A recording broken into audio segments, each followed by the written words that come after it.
জানেন, একটা কথা সবাইকেই বলতে ইচ্ছে করে, আমি না ভীষণ শাক পছন্দ করি। আর প্রতিদিন খাবারের পাতে আমি কিন্তু শাক রেসিপিটা রেখেই থাকি। তাই আপনাদের সাথেও শেয়ার করি। আপনারা হয়তো অনেকেই বলতে পারেন, এই মহিলা প্রতিদিন কেন শাকের ভিডিও দেয়। তো আমি কিন্তু সিজনের যেসব শাক আসে ঘরে, সেই শাকগুলোর রেসিপি আমি সবটাই কিন্তু আমার চ্যানেলে দেওয়া আছে, আপনারা চাইলে দেখে নিতে পারেন।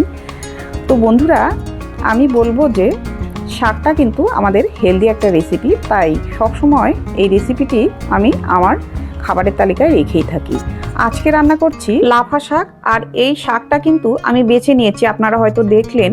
তো শাকটাকে বেছে নিয়ে আমি ধুয়ে পরিষ্কার করে কুচিয়ে কেটে নিয়েছি। তারপর কিন্তু আমি সর্ষের তেলে নুন হলুদ দিয়ে শাকটাকে দিয়ে ভেজে দিচ্ছি।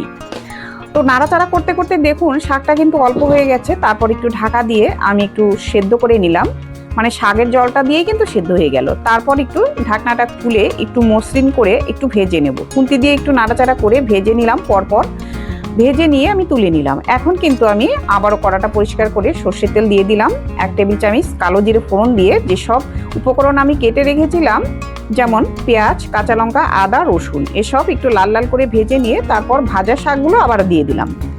এখন আর একটু ভালো করে মিশিয়ে একটু পরপর নাড়া দিয়ে পেঁয়াজ রসুনের সমেত মিশিয়ে নিয়ে তারপর কিন্তু আমি জল দিয়ে দিলাম।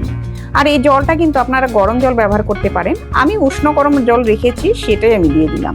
এবার উপর দিয়ে একটু লঙ্কা গুঁড়ো আর জিরে গুঁড়ো ছড়িয়ে তারপর একটু ভালো করে মিশিয়ে নিয়ে আরও 5 মিনিট রান্না করে নামিয়ে নেব। তো বন্ধুরা, লাফা শাকের ঝোল শাক আপনি এটা বলতে পারেন। ঝোল শাক রেসিপিটি এইভাবে আমি বানিয়ে নিলাম। আপনাদের কেমন লাগলো ভিডিওটি সঙ্গে থাকার জন্য অনেক অনেক ধন্যবাদ। যদি ভালো লেগে থাকে এইভাবে রান্না করে গরম ভাতে খেয়ে দেখুন, বেশ ভালো লাগবে। যদি লাগে তাহলে একটি লাইক করে দেবেন। ধন্যবাদ।